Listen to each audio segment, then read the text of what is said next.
कोई चाहता है कि नया साल उसके लिए बहुत कुछ लेकर आए और घर में खुशियां ही खुशियां हों। घर की खुशहाली में एक इम्पोर्टेंट रोल प्ले करता है वास्तु। इसलिए नई की शुरुआत इन वास्तु टिप्स से कीजिए ताकि सारे साल आपके घर में पॉजिटिव एनर्जी का फ्लो होता रहे। नव वर्ष में अपने घर को हमें वास्तु दोष रहित करना चाहिए। इसके लिए अगर हम सिंपल वास्तु के नियमों का पालन करेंगे, उससे कि हम देख सकते हैं कि हमारे घर में सुख, समृद्धि और स्वास्थ्य का लाभ बहुत होगा। सबसे पहले ये हमें देखना चाहिए कि जितनी भी ऊर्जा है, सूर्य की ऊर्जा है, वह हमारे घर में बहुत आनी चाहिए। इसके अलावा हमको घर में अपने एक जोत जलानी चाहिए, सुबह के टाइम भी और शाम के टाइम भी। नॉर्थ वेस्ट कॉर्नर में हमको चाइम्स लगानी चाहिए। हर कमरों में हमें पिरामिड्स लगाने चाहिए और हर कमरों में हमें crystals in the form of balls या लोटसेस ये लगाने चाहिए। इन टिप्स को आजमाने पर न सिर्फ वास्तु दोष खत्म होगा बल्कि आपकी खुशियों में आड़े आ रही रुकावटें भी दूर होंगी।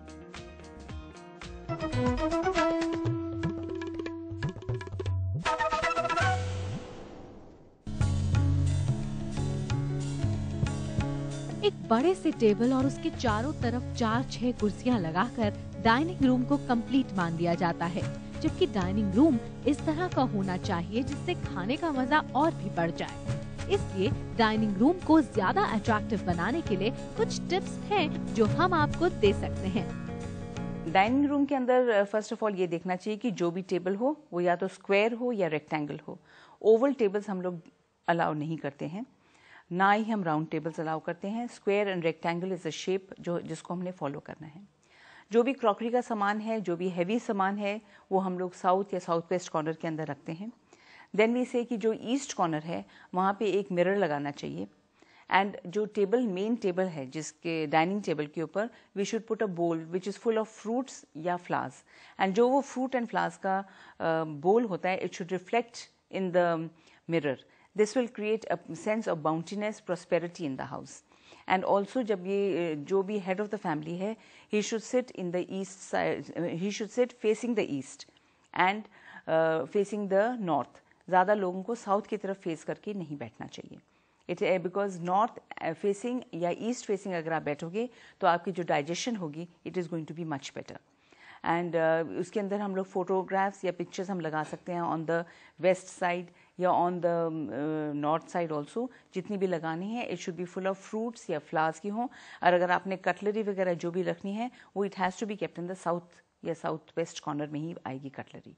We do not allow you to keep any cutlery, जैसे कि छुरी कांटे वगैरह होते हैं, वो नॉर्थ या नॉर्थ ईस्ट साइड में नहीं होने चाहिए। हल्की फुल्की चीज़ें हैं उनको हम वहाँ रख सकते हैं, बट इससे ज़्यादा हम लोग हैवीनेस जो भी है नॉर्थ एंड ईस्ट में नहीं होती। इन बातों को आजमाने पर न सिर्फ खाने का टेस्ट बल्कि आपका इंटरेस्ट भी और बढ़ेगा।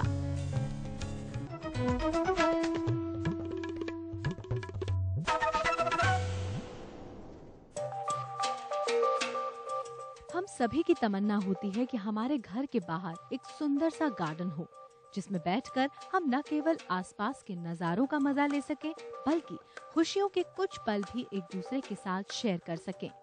और एक परफेक्ट गार्डन बनाने में अगर वास्तु का सहारा ले लिया जाए तो सोची हुई सारी बातें हमारी उम्मीदों पर खरा उतरेंगी। लैंडस्केपिंग के अंदर मोस्ट इंपॉर्टेंट प्रिंसिपल जो हमको फॉलो करना है, वो वास्तु का जो बेसिक प्रिंसिपल है, that is the west has to be higher and north east सबसे लो होना चाहिए। साउथ वेस्ट एरिया, जो भी गार्डन की हम लैंडस्केपिंग कर रहे हैं, साउथ वेस्ट एरिया होगा वो सबसे हाईएस्ट होगा। जितने भी भारी भारी ट्रीज़ हैं, बड़े ट्रीज़ हैं, उनको सबको हम साउथ वेस्ट साइड में ही लगाएंगे और वेस्ट साइड में लगाएंगे। जैसे ही हम नॉर्थ ईस्ट की तरफ होते जाएंगे, we should bring slowly to small shrubs, small plants, small flowers. जितने भी गाढ़े रंग के प्लांट्स होंगे वो हम पीछे की तरफ लगाएंगे। जितने भी हल्के प्लांट्स होंगे, वाइट होंगे, जैसे चमेली है, चंपा है, मोतिया है, ये सब हम नॉर्थ ईस्ट साइड में लगाएंगे। नॉर्थ ईस्ट साइड में जैसे हम आएंगे, उधर अगर हम एक पॉन्ड बना देंगे नीचे की तरफ और उसके अंदर हम उसके आसपास फूल लगा देंगे, तो that is going to become very very creative and very helpful for us. North east side में अगर हम एक फाउंटेन भी लगा देंगे लैंडस्केपिंग में, it will help a lot. South west corner जो कि बहुत ऊंचा रखा जाता है, वहाँ पे अगर हम एक रॉकरी बना देंगे और रॉकरी के अंदर भी हम ऐसे प्लांट्स लगाएंगे जो कि भारी हों, जो कि हैवी हों, it will be very very helpful. और उसको हम रॉकरी को बहुत सुंदर बनाने के लिए बहुत क्रिएटिव हम लोग कर सकते हैं उसको। एंड जैसे ही ईस्ट की साइड हम आएंगे, it has to become low, and that is we have to see कि वेस्ट भी हाई होगा, साउथ भी हाई होगा, south west is going to be the highest point. And जैसे ही हम ईस्ट की तरफ आएंगे वो धीरे धीरे लोअर होता जाएगा, और वहाँ पे पेड़ पौधे भी उसी हिसाब से, श्रब्स हैं, वो सब चीज़ें सब हम नॉर्थ ईस्ट साइड में ही लगाएंगे। एंड वहाँ पे जो हम फाउंटेन लगाएंगे उसके आसपास जितने भी खुशबूदार फूल हैं उनको हम वहाँ लगाना चाहिए। तो भाई जल्दी से इन बातों का ख्याल रखते हुए गार्डन तैयार कीजिए और इसका भरपूर मजा लीजिए।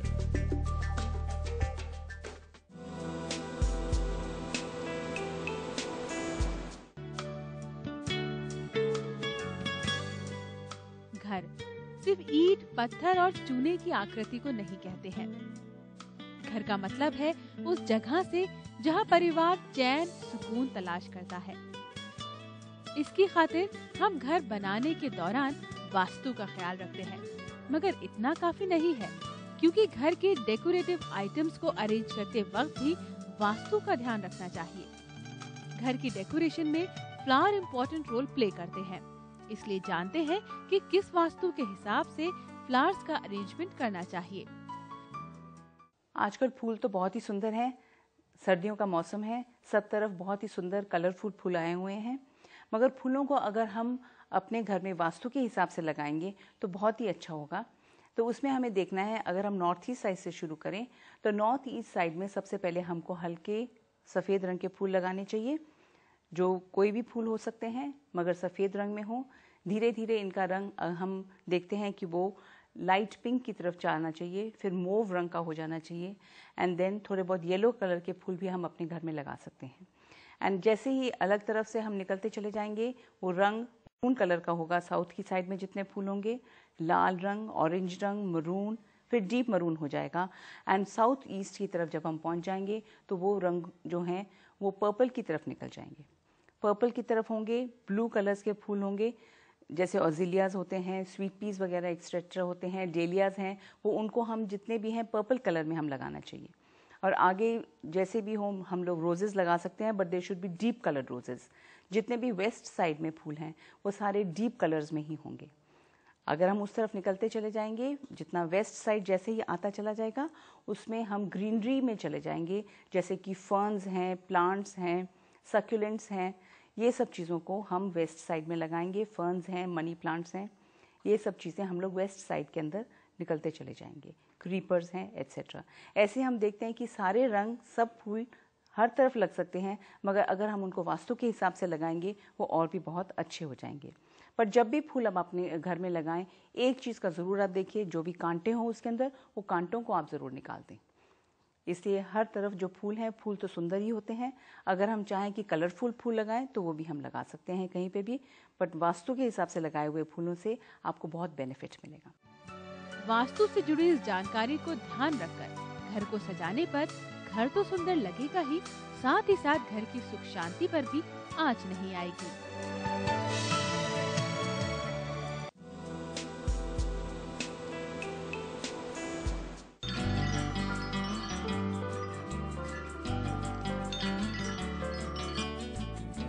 घर एक ऐसी जगह होती है जहां आपके सपने आकार लेते हैं, जहां आप अपनों के करीब होते हैं।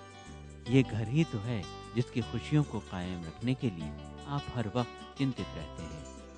आपकी इस फिक्र को कम करने में आपकी मदद करते हैं विंड चाइम्स। मगर कैसे, आइए जानते हैं। नॉर्मली विंड चाइम्स हम वहाँ लगाते हैं जहाँ पे स्टैग्नेंट एनर्जी होती है। स्टैग्नेंट एनर्जी को ख़त्म करने के लिए हम लोग विंड चाइम्स लगा देते हैं वहाँ पर, ताकि जो भी स्टैग्नेंट एनर्जी है, जहाँ पे भी स्टैग्नेंट एनर्जी होगी वहाँ पे definitely there is going to be a flow of negative energy, and negative energy is going to promote tensions and depressions which will ultimately lead to illnesses. तो इन सब चीज़ों को हटाने के लिए हम लोग विंड चाइम्स लगा देते हैं। बेस्ट एरिया ऑफ कोर्स हम लोग नॉर्थ वेस्ट चाहते हैं, वहाँ पे लगाते हैं, क्योंकि वहाँ पे विंड चाइम्स अपने आप ही हिलती हैं, क्योंकि वो वायु क्षेत्र होता है। मगर विंड चाइम्स हम लोग किसी भी डायरेक्शन में लगाएं तो इट इज़ हेल्पफुल। ज़रूरी नहीं है कि अगर वो हवा से नहीं हिलती हैं तो हम उनको अपने आप भी हिला सकते हैं सुबह और शाम के टाइम। विंड चाइम्स लगाने से एनर्जी का फ्लो बहुत इंप्रूव होता है। उसकी जो घंटियों की आवाज़ होती है वही आदमी को बहुत सुकून पहुंचाती है। अलग अलग तरह की विंड चाइम्स बाज़ार में मिलती हैं, but the best wind Chimes जो हम लोग प्रमोट करते हैं, हम लोग बोलते हैं 5 और 7 होती हैं, जो कि जिसमें रॉड्स 5 या 7 हों, वो सब घरों के लिए अच्छी रहती हैं। वुड एंड मेटल की wind chimes are the best for everybody. So wind chimes हम लोग कहीं पे भी लगा सकते हैं। It will definitely help a person या help in any household to put wind chimes. It is going to create lot of positive energy in the house. तो विंड चाइम्स आजकल उसमें रंग बिरंगी भी आती हैं, विंड चाइम्स वुडन आती हैं, मेटल आती हैं, सब तरह की विंड चाइम्स आती हैं। तो विंड चाइम्स लगाना बहुत ही लाभदायक है अपने घर में। वास्तु एक्सपर्ट के अनुसार विंड